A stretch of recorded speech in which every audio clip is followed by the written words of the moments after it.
Om Tava Kathamritam Tapta Jivanam Kavibiriditam Kalmashapaham Shravanamangalam Srimadatam Bhuviranantiye Bhurida Janaha. Good evening, everyone. Welcome to our ongoing class on the Gospel of Sri Ramakrishna. We're in the middle of discussing Sri Ramakrishna's momentous visit to the great Bengali Pandit Ishwar Chandra Bidyasagar. And today we'll be discussing a really important part of that dialogue, a philosophically very heavy and profound section. So let's get right into it. I'm just going to remind you, August 5th, 1882. Now, we left off last time, we basically finished chapter 3 of the original Bengali edition of the Kathamrita, because it's broken up into smaller chapters, whereas the English edition is not. So today we're starting with the 4th chapter of the Bengali edition, Chatutta Pariched, page 50, for those of you who are following the Bengali Kathamrita. Okay.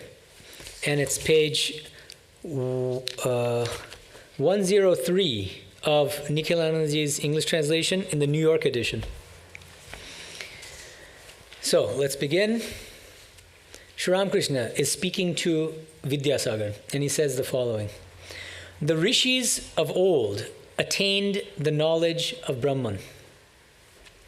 One cannot have this so long as there is a slightest trace of worldliness. How hard the Rishis labored. Early in the morning they would go away from the hermitage and would spend the whole day in solitude, meditating on Brahman. At night they would return to the hermitage and eat a little fruit or roots.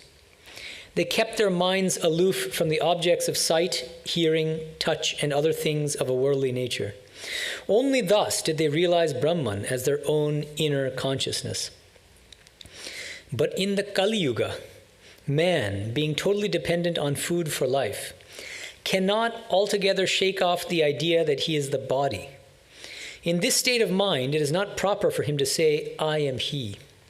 When a man does all sorts of worldly things, he should not say, I am Brahman. Those who cannot give up attachment to worldly things, and who find no means to shake off the feeling of I, should rather cherish the idea, I am God's servant, I am his devotee.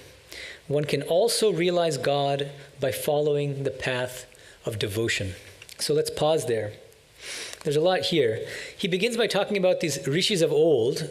Presumably he has in mind these Vedic and Vedantic Rishis, the sages of the Upanishads, who meditated on Brahman and realized their true nature is Brahman. But he says something interesting. In the Kali Yuga, people are totally dependent on food for life, and so that's why they can't shake off body consciousness. The Bengali phrase here is, for being totally dependent on food, is Anna Gata Pran. It's a bit cryptic. Exactly how should we interpret this idea that in this current age, the worst of all ages in a sense, we are completely dependent on food for life? Does that imply that in past ages people could live with maybe much less food? Is the implication?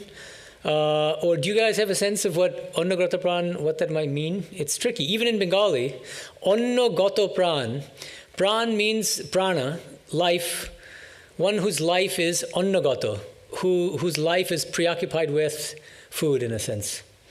Yeah. Do you want to give her a mic? Is that possible? Thank you. 1 second, just.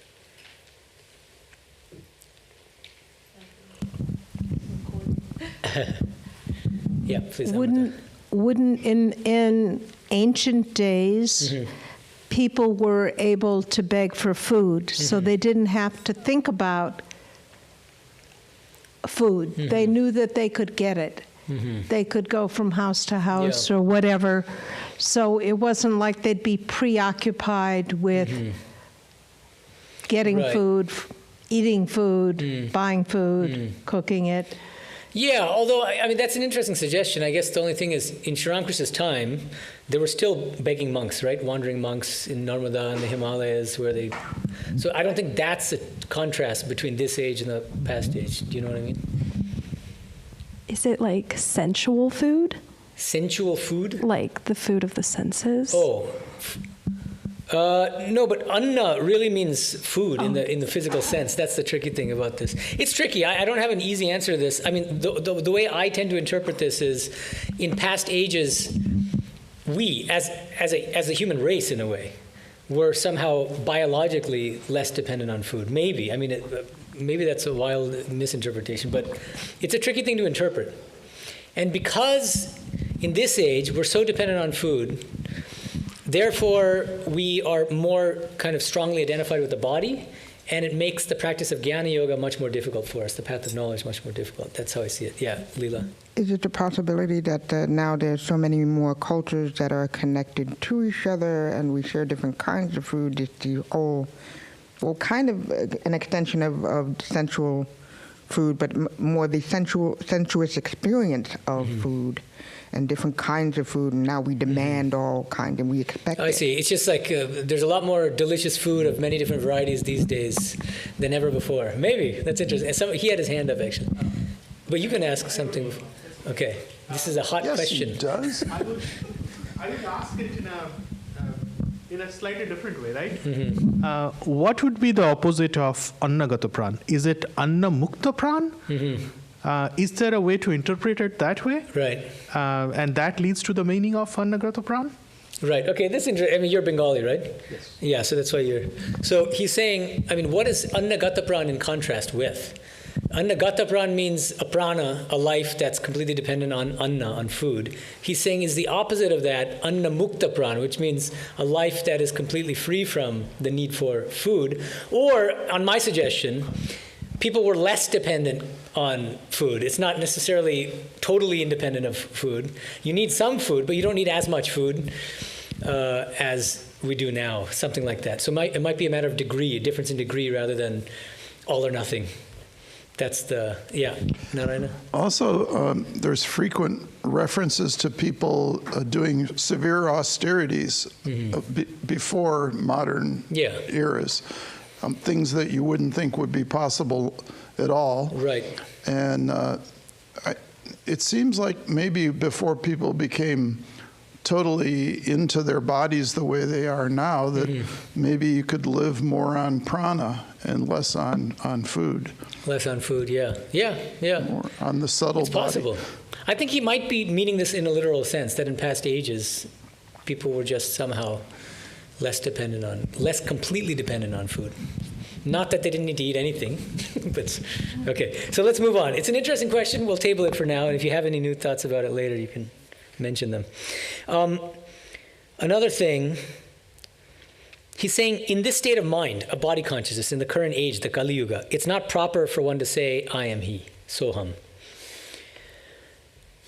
What he's saying is, again and again he says this. This is one of the keynotes of the gospel, actually. And it's something that I think is underemphasized because Advaita is so popular these days, Neo-Advaita especially.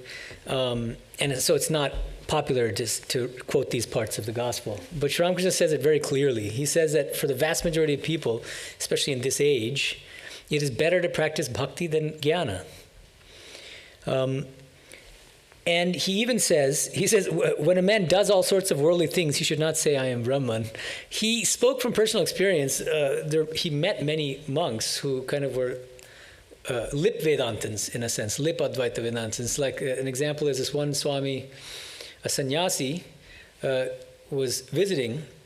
He was staying nearby, and Sri Ramakrishna had heard that he was having an affair with a woman, even though he took a vow of celibacy as a sannyasi. And so he confronted him, and he says, what's this I hear about your affair with this woman? And he was completely just nonchalant about it and said, oh, let me explain. You see, everything is Maya. So how can my affair with that woman alone be real? And then Sri Ramakrishna, in response, he said something so strong that it's been watered down in most English translations. So the standard English translation is, I spit on your Vedanta, but in fact he said, I piss on your Vedanta. Tor Vedanta mute di. Yeah. Mike. That follow exactly with the Vivekachudamani and the basic tenets of Advaita Vedanta that, you can't say that you're Brahman if you're identified with your body or you haven't renounced, Yeah, it's a good question. The thing is, not just Vivekachudamani, go back to Shankara.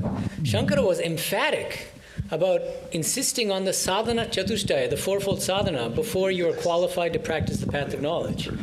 And the vast majority of people don't have it. What happens in Neo-Advaita, the current kind of Advaita practiced by many, is that they kind of drop the eligibility requirements. And they say, we can just plunge into the Atman and, do you see what I mean? So yeah, traditional Advaita really insisted on I think Shankara is fully in agreement with Sri Ramakrishna on this point. But a lot of contemporary Advaitins are not on board these days. Yeah, Ellis, do you have a question? Oh, no. Oh, cool. Okay, great. That's good. It's good. He's the right guy for the job. All right. Now, another thing. He says, those who cannot give up attachment to worldly things and who find no means to shake off the feeling of I should rather cherish the idea, I am God's servant, I am his devotee. One can also realize God by following the path of devotion. Here, I think there's a temptation here to read this in a way that I think would be misleading. Okay, I think an inaccurate way of reading this would be, see, bhakti is a lower practice for those who are spiritually inferior. The spiritual elite are not identified with their bodies, and therefore they can practice the royal path, the path of knowledge, to get to the realization of Brahman. Whereas bhakti is for those who have this lingering I sense. They can't get rid of their ego, so settle for bhakti. And I've talked to people who interpret these kinds of statements in the gospel in this way. Yeah, Sri Ramakrishna accepts bhakti, but as a lower practice. And so they fold Sri Ramakrishna's teachings on bhakti back into classical Advaita Vedanta, because Shankara says the same thing. He says that Jnana Yoga alone, the path of knowledge alone, is a direct path to liberation. Bhakti Yoga is a good help in the beginning to purify the mind and concentrate the mind, to make you eligible to practice the higher path of knowledge. Yeah. Himself says that bhakti and jnana lead to the same thing in the end. So, that doesn't really make any sense. Yeah, so I think that's absolutely right. And that's why he emphasizes here at the end, one can also realize God by following the path of devotion. He's not saying it's a kind of feeder discipline to the higher path of knowledge, which, you see what I mean? But I think it's really important when we try to interpret Sri Ramakrishna's teachings to take them in context and to try to be comprehensive. So, try to reconcile what he says here with what he says elsewhere, right? It's only natural. It's over 1,000-page text. But can you give the translation in Bengali? Is it almost identical? That's all. Yeah, but, you mean the original Bengali? Yeah, of course. Is it comparable with the English translation? Yeah, here I don't think we'll get to. I think there's only one serious translation,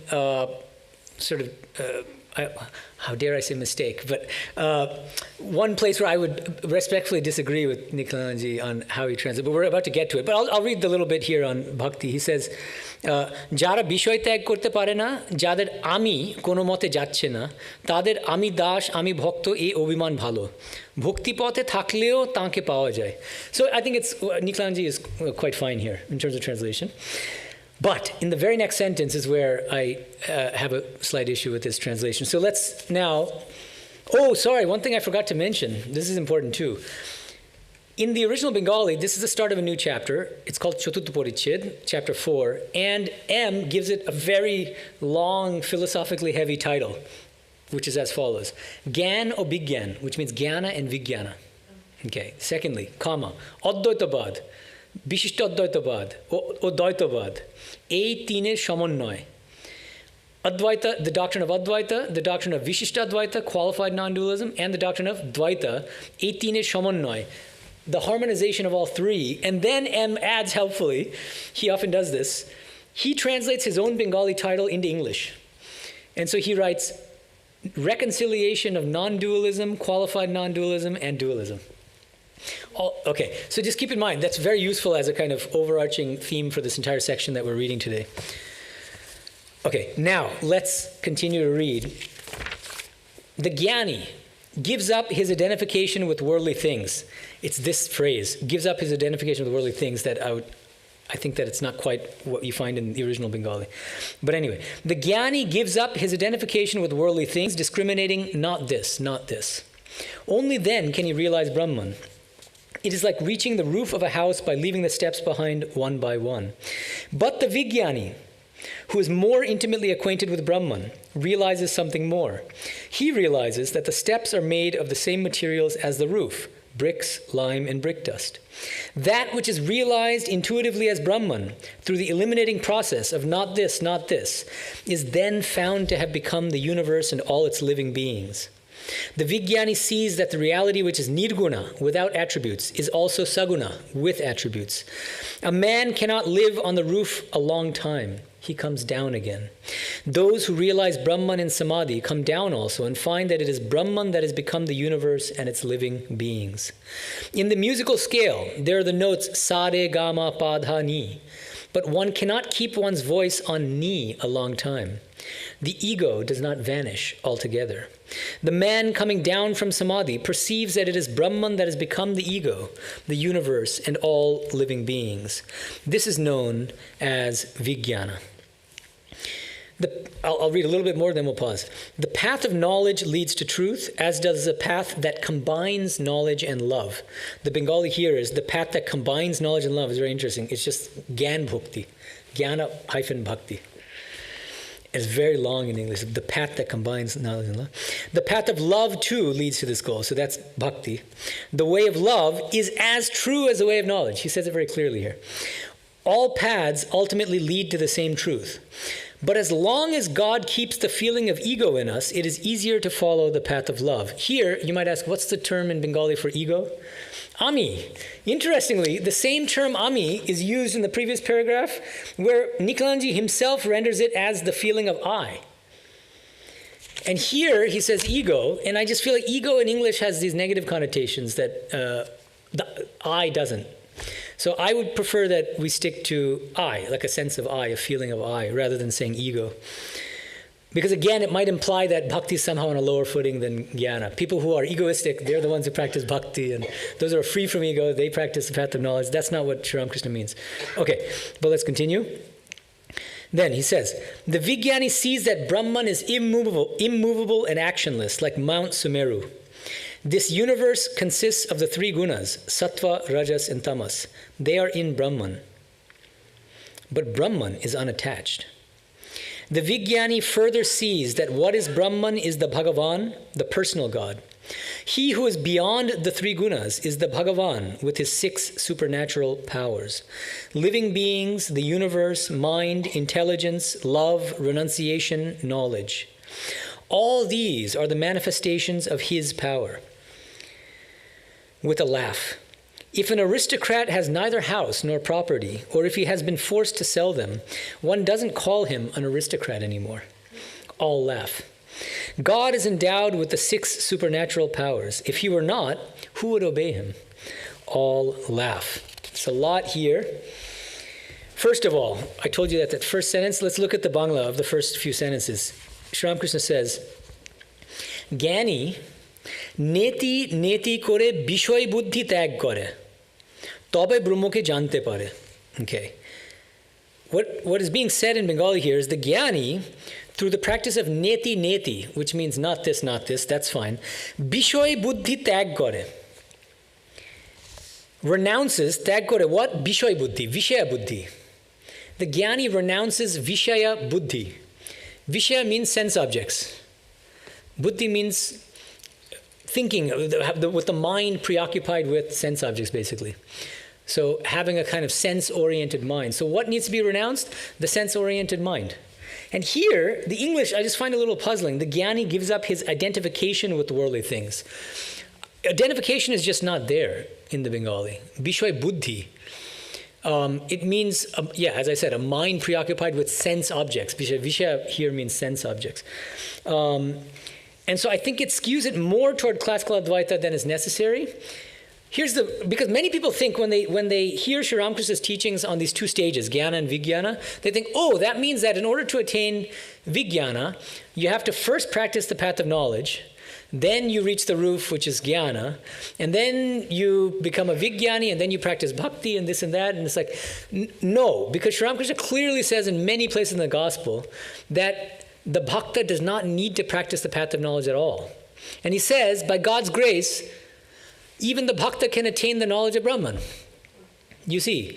So now, why do I think that this translation issue matters? Because in the original Bengali, the practice is neti neti, not this, not this.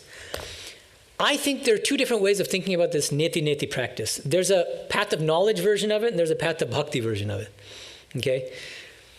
The path of knowledge version is, Brahman is not this world, not these names and forms, not my body, not my mind. It's right. So it's especially focused on Brahma Satyam Jagat Mithya.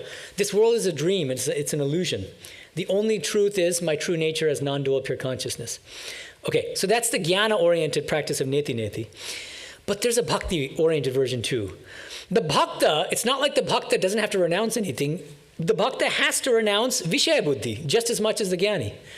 Vishaya buddhi. So long as the bhakta's mind is preoccupied with sense objects, he or she is never going to realize God, right? And so neti neti for the bhakta means I'm going to renounce all of these worldly attachments and pleasures and focus on God alone and try to realize God. Do you see what I mean? So this neti neti practice, I think the way that he defines it is capacious enough to encompass both the path of bhakti and the path of knowledge. Yeah. Isn't bhakti yoga really, if somebody is truly a bhakta, their mind is focused in on God, or they're attempting to focus their mind on God, what they would automatically be renouncing sense pleasures. Yeah. It's not like they would have to make an effort to renounce sense. But that's a high state, what you're talking about. But, Jesus said you can choose God or mammon, but not both. So there's a point in the early stages of bhakti when you really are faced with the choice. And right, the Kathopanishad talks about the path of Shreya and the path of Preya, the path of perfection and the path of enjoyment. But when Thakur talks about the jnani who comes down from the roof, I always was under the impression that there are very few people who are able to go up and down. That up and down was more the vijnani than it is. A jnani, correct? He's saying clearly that it's the vijnani who's going up and down. Okay. Yeah, definitely. But they are few and far between. Yeah. He says that typically only Ishvara kotis are capable of attaining the state of vijnana. Yeah, thank you. Okay, now, a few things here. Passages like these are what made me write an entire book on Sri Ramakrishna's philosophy and defend a new interpretation of his philosophy as what I call Vijnana Vedanta. Notice the two stages, right? The first stage is knowledge, jnana. That is knowledge of non-dual pure consciousness. He, in other places, will liken it to a salt doll that goes to measure the depths of the ocean. The moment it sets foot in the ocean, what happens? It melts. There's nothing but Brahman.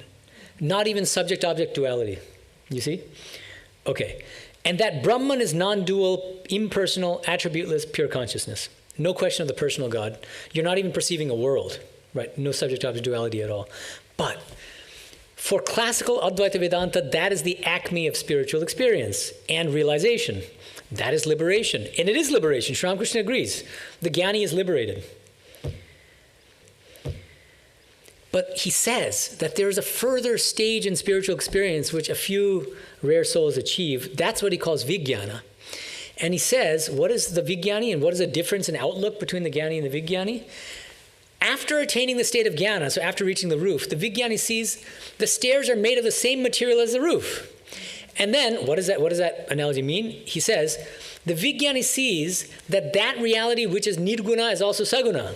That reality which I've realized as my true essence, as non-dual pure consciousness, is the personal God, Shakti. They're inseparable. And it is Shakti that has become the 24 cosmic principles, absolutely everything in the world. All the different individual souls, every name and form is nothing but Brahman. So, whereas classical Advaita Vedanta, we can put in the famous Sanskrit formula, Brahma Satyam Jagat Mithya, Brahman alone is real. Brahman in the sense of non-dual, impersonal, pure consciousness. Jagat mithya means this world is an illusory appearance. I would suggest, as a kind of simple, memorable kind of Sanskrit formula to capture Vijnana Vedanta, it goes as follows. Brahma Shakti Satyam, Jagat Satyam. So notice the difference in the first phrase, right? Shankara says Brahma Satyam. Sri Ramakrishna says Brahma Shakti Satyam. Brahman is inseparable from Shakti. This is another one of his major teachings that comes up again and again. Brahma or Shakti Abhed. Brahman and Shakti are inseparable. And that beautiful phrase, Brahma Shakti, I get from M himself, but not from the Gospel. It's contained in his Srimad Darshan, which is recordings of his dialogues with some visitors. And there he uses this beautiful phrase, Brahma Shakti, to describe Sri Ramakrishna's understanding of the divine. So Brahma Shakti Satyam, and as opposed to Shankara's Jagat Mithya, Sri Ramakrishna maintains Jagat Satyam. The Vijnani sees that reality which is Nirguna is also Saguna, that reality which is Brahman is also Shakti, and that instead of dismissing this world as unreal, the Vijnani embraces it as a mart of joy. How can you not be in bliss if you see nothing but God in everything? Brahman has become the 24 cosmic principles. So the world itself is a real manifestation of Shakti, or the divine. Okay? So that's absolutely crucial. It's on the basis of this Vijnana Vedanta that is able to harmonize all of the different sectarian schools, not only of Vedanta, as M points out in the title of the chapter, reconciliation of Advaita, Vishtadvaita, and Dvaita, but he's able to reconcile all the different world religions, all the other traditions within Hinduism, Shaktism, and Vaishnavism, and so on and so forth. It's remarkable. How is he able to do it? Because his understanding of the divine is so expansive. You see, sects form, whenever a sect forms, they tend to become narrow. So Advaita Vedanta, most people say that's not a sect, that's non-sectarian. But it is sectarian. Why? Because classical Advaita Vedanta says the ultimate reality is only Nirguna. Only attributeless and impersonal. What about some of the Bhakti schools? Ramanuja school of Vishtadvaita, Madhva school of Dvaita Vedanta, what do they say? They just reverse it. Brahman is only Saguna. The ultimate reality is only our beloved Vishnu, Narayana. Now, there are some traditional schools of Vedanta, interestingly, which take one step forward from that kind of sectarianism.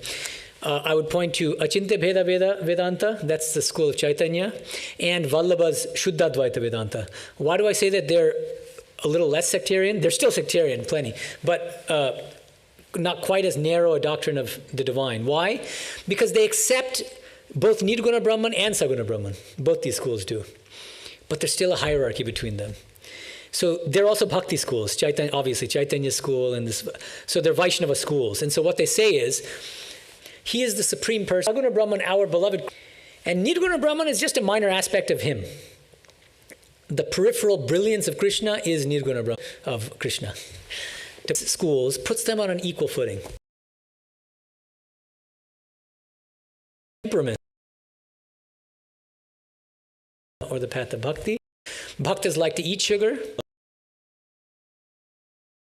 I'll point out this is extremely.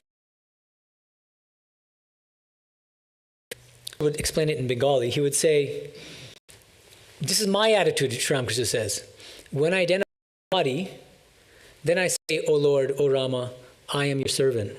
When I identify the individual soul within, I say I'm a part of you. And when I realize my true nature, you and you are me." Right? Now, interestingly, Turiyanandaji, in a really extraordinary Bengali letter,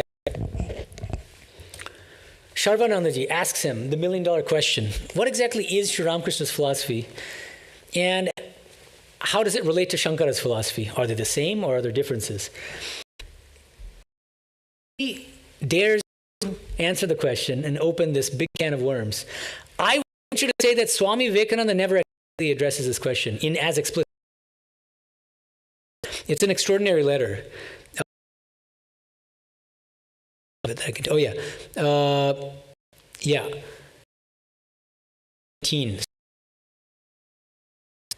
And another thing to keep in mind, Turiyanji's almost last words, Shobi Shutto, Shutto Pran Pratishtito. Brahman is real, this world is real, everything is real. Life itself is grounded in truth. Keep in mind. 3 years before that, he writes this profound letter explaining Sri Ramakrishna's and he brings in, it's very interesting. He quotes what I just told you, Hanuman. Then he says, Sri Ramakrishna used to say that this was the highest standpoint. Turiyanji understood this. Now, why? Because it's in the Gospel. This is page 594 of the Gospel, of the Bengali. Sri Ramakrishna, he'll often teach the highest stuff only to his antaranga, his inner circle. So he looks around, sees that they're all his antaranga. I tell you that I've come to the final realization that God is the whole and I am a part of him, that God is the master and I am his servant. Furthermore, I think every now and then that he is I and I am he. Tomra apnar lok, tomader bolchi shesh ei bujechi. Tini purno ami tar angsho. There was a monk named Sadhu Shantinath, a contemporary of the direct disciples of Sri Ramakrishna, Bengali sadhu.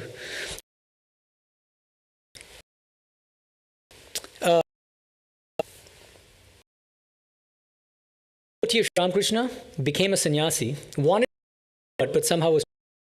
So he got sannyasa through a different tradition. Met a follower, a monk named Mangalnath Ji in the Himalayas, and was very impressed with. And he gave up his devotion towards Sri Ramakrishna and accepted Shankara's philosophy instead. He wrote a biography called Experiences of a Truth Seeker, a big book which he wrote in English, originally in English. Chapter where he about him meeting Shantinath, this monk, not in our order, meets Turiyanji together, and at this point, Shantinath is an Advaita Vedantin in the Shankara mold. Turiyanji, of course, is a follower of Sri Ramakrishna, but also studied Advaita Vedanta and was known to be kind of a great Advaitin. That's why Shantinath sought him out in Varanasi. Now, what happens? Turiyanji is walking, and he sees a temple to Divine Mother, and he worships her. And Shantinath's kind of thinking, boy, quaint, for such a big jnani. He says, why are you practicing these inferior things like bhakti and this? Come on. And Turiyanji smiles and quotes Hanuman, the very quote that I just read to you.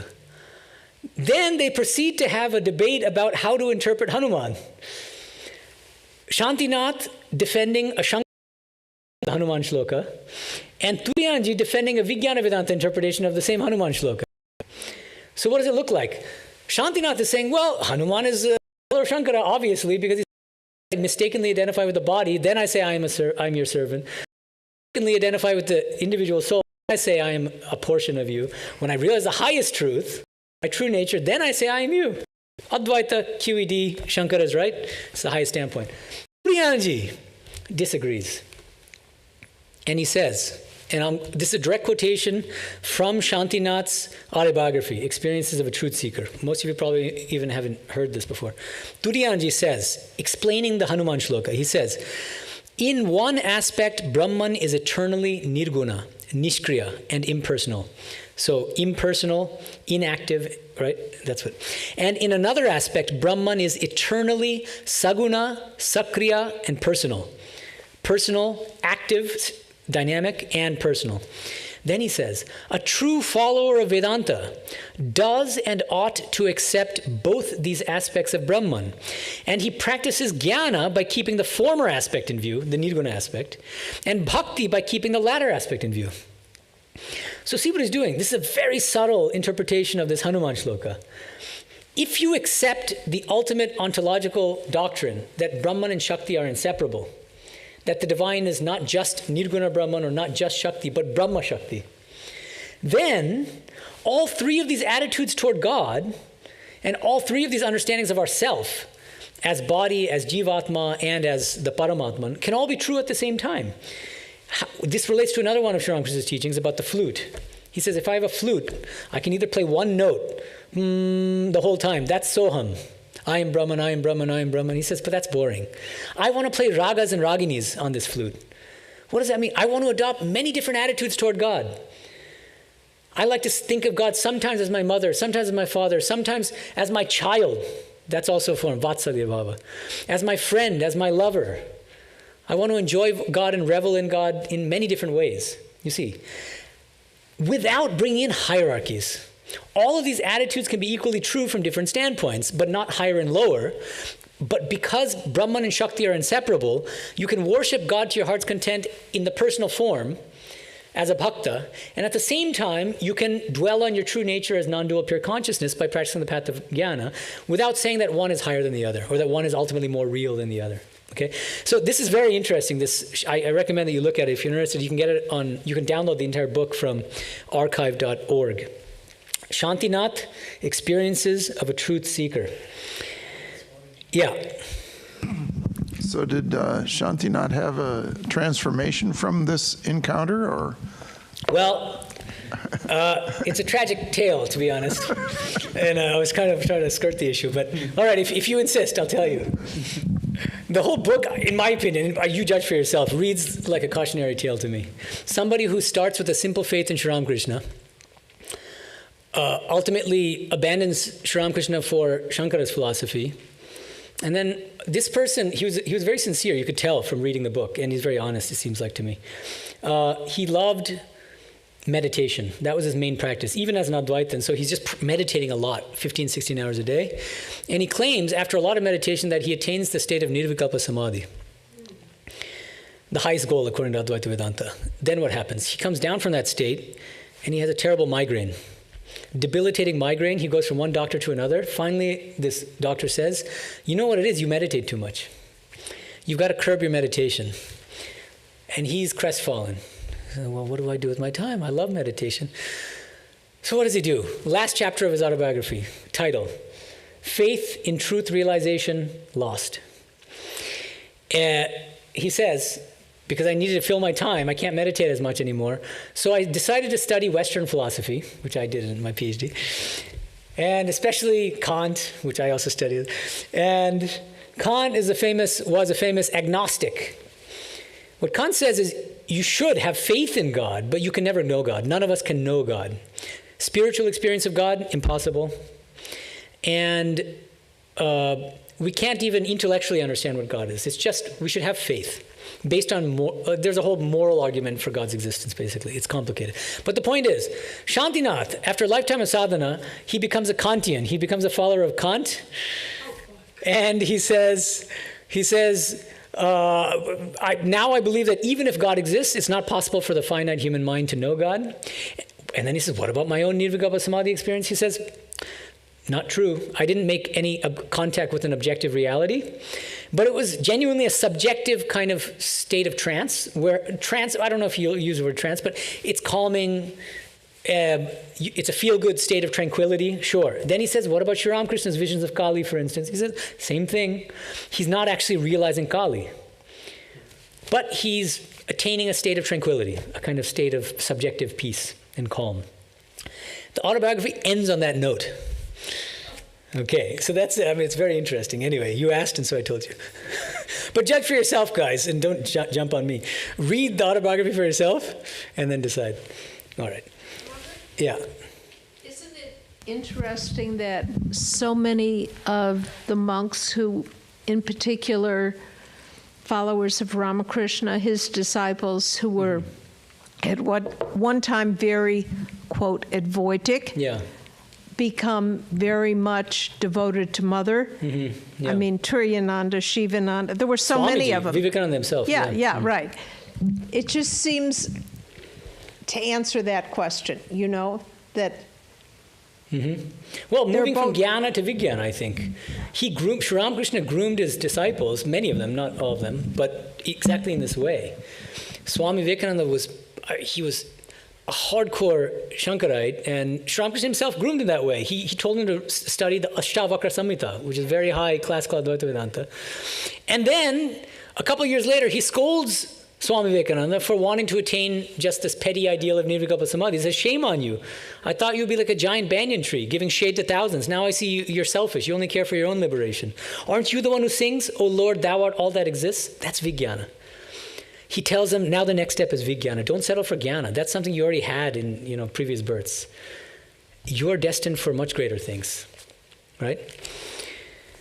The other thing I wanted to mention, at the end, he says, the Vijnani sees that what is Brahman is the Bhagavan, the personal God, he who is beyond the three gunas. I always think that Nikanji is rendering God as he, partly because it's mid-20th century, it's a Christian audience, God is considered as father, but far more likely and more plausible, I think, to translate it as she, usually, because he thinks of God as Divine Mother. So she who is beyond the three gunas is the Bhagavan with her 6 supernatural powers. What are these 6 powers?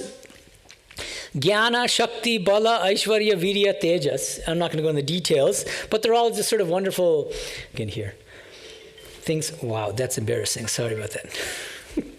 Okay. So, these are the 6 powers. Now, let's end some with less in the original. It's a minor issue. I think this is another version of the of putting God on the... And if God endows, how do you blame the evil person for doing evil things? You should blame God. Equal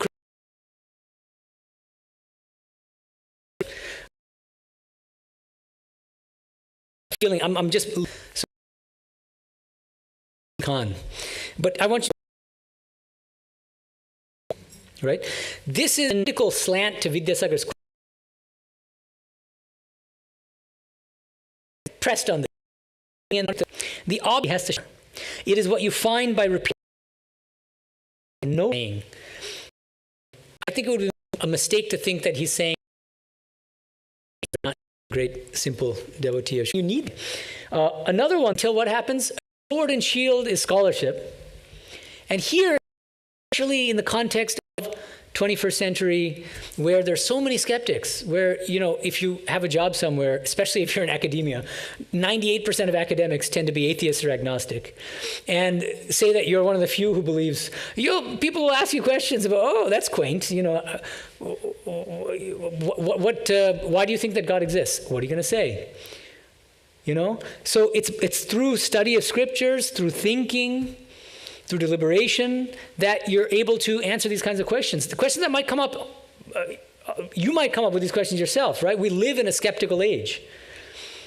We live in a very critical age when we can't just sort of swallow what our parents tell us or what the so-and-so scripture tells us. We have to think for ourselves. And so for all these reasons, scriptural study, I think, is very helpful. And I think that Sri Ramakrishna himself exemplifies that. There are places when people are engaged in a debate about something intellectual. And then I think it was Ramchandra Datta at one place in the Gospel who says, I think it was a debate between Naren, Swami Vivekananda, and Girish about whether it's possible for God to incarnate. And then Ramchandra says, why even get into these kinds of debates? Why is it important? And Sri Ramakrishna gets irritated with Ramchandra Datta. He says, no, this is important. Let them debate. So keep that in mind. And okay, so that's the end of this chapter. Why don't we stop here for today, and next month we'll pick up with the chapter 5 in the Bengali edition.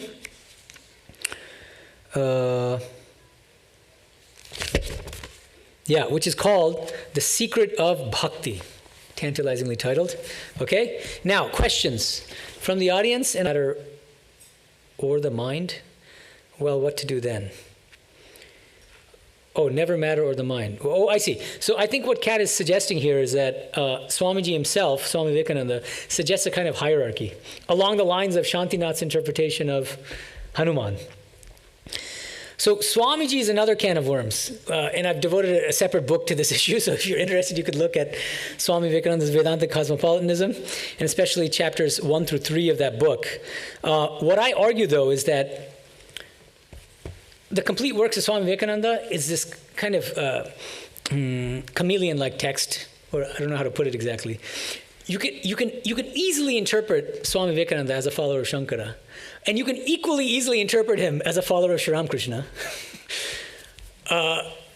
And there are strains in his thinking that lean in both directions, in my opinion. I think that predominantly, though, the kind of Advaita he teaches is more aligned with Sri Ramakrishna's Vijnana Vedanta than with Shankara's classical Advaita Vedanta. Why do I say that? As I said, the details are in that book. But very, very briefly, Swami Vivekananda, for instance, will say again and again, impersonality. He says the highest truth is impersonal. That seems like Shankara, right? Then he immediately says, but impersonality includes all personalities. It's a very unusual kind of phrase. Impersonality includes all personalities. Shankara will never say that. Shankara will say the opposite. He'll say impersonality excludes all personalities. Because Shakti is only real from the empirical standpoint, the personal God. But from the ultimate standpoint, there's only the impersonal Brahman. Swamiji, following his guru, well, basically is just saying in a different way, Brahman and Shakti are inseparable. Impersonality includes all personalities. What about the status of this world? Shankara, Jagat Mithya. Sri Ramakrishna, Jagat Satyam. This world, Brahman, has become the 24 cosmic principles. That's one of the keynotes of Swami Vivekananda's teachings. He gave an entire lecture called God and Everything, where he gives an extended interpretation of the Isha Upanishad. Isha vasamidam sarvam yat kincha jagatyam. And in certain places, he's deviating from Shankara's interpretation. Because instead of seeing this world as a dream, he's saying that there's nothing in this world but God. And therefore, he says, Tena tyaktena bhunjitha. It's a really tricky phrase in the second line of the first mantra of the Isha Upanishad. Literally, bhunjitha means enjoy. And that's a huge problem for Shankara, because he doesn't want sannyasis to be enjoying this world. You should be renouncing the world, not enjoying it. So Shankara says, actually the word, it seems to be enjoy, but it's not. It means protect. And then he says, well, what is being protected? The Atman. So the Upanishad is telling us to protect the Atman through tyaktena, through renunciation. Swamiji says, no, take it at face value. The Upanishad is telling us to enjoy this world. How? Through renunciation of desire. The inner renunciation of desire. And in what way do we enjoy this world after renunciation? Because we see nothing but God everywhere. Exactly like Sri Ramakrishna says, Mojarkuti, you see this entire world as a manifestation of God, as a mart of joy, as a mart of bliss. That's just one example. So I think that Swami Vivekananda, overall, he comes closer to Sri Ramakrishna than Shankara. There are statements which seem to be more hierarchical in the classical Advaitic way. He often teaches Dvaita leading to Vishtadvaita, ultimately culminating in Advaita. I think that might be what Kat has in mind. And that is genuinely tricky. And I talk about that in more detail in my book. Okay. So Swapna Ray gives an explanation of this Annagarta Pran, which is similar to, I think, Leela. Swapna says, people also used to eat only once a day, and many days milk or fruits only, not like today, elaborate 10-course food. So that could be, I don't know. Okay, now we have a person with the interesting user handle, following Ayan Maharaj. Indication. Wow, okay, I have to figure out what questions I can answer here. I don't know if I can answer any of these. Wow, yeah, I don't even think they're questions exactly. Okay, CD is asking, what is the difference between Trigunati Tattva of a Vijnani and shamelessness of an immoral person? Thank you. Well, that's interesting. Well, what is the difference between the state of the Vijnani who is beyond the three gunas, that's the Trigunati Tattva, and the shamelessness of an immoral person? Well, there's a world of difference between the two.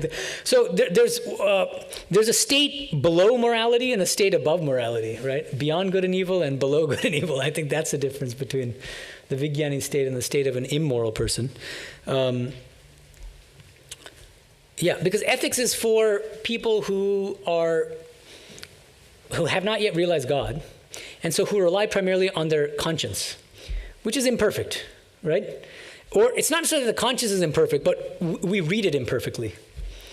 But as we evolve morally and spiritually, and finally when we realize God, then instead of the conscience, it's the soul within that tells us exactly what we ought to do, what's right, what's wrong, and we don't have any doubts anymore.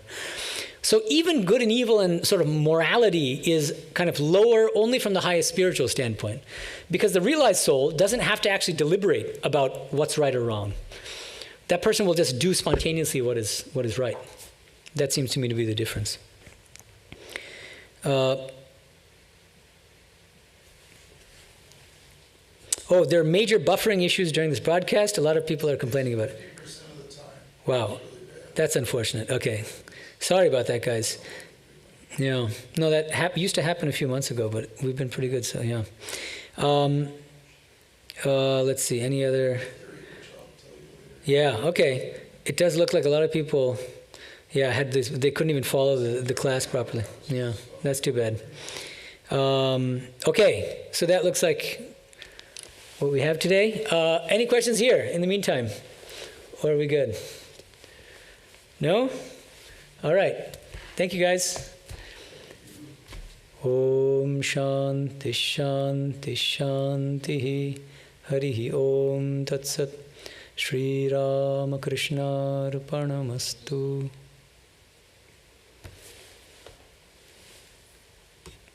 Yeah, this used to happen a lot, this buffering problem.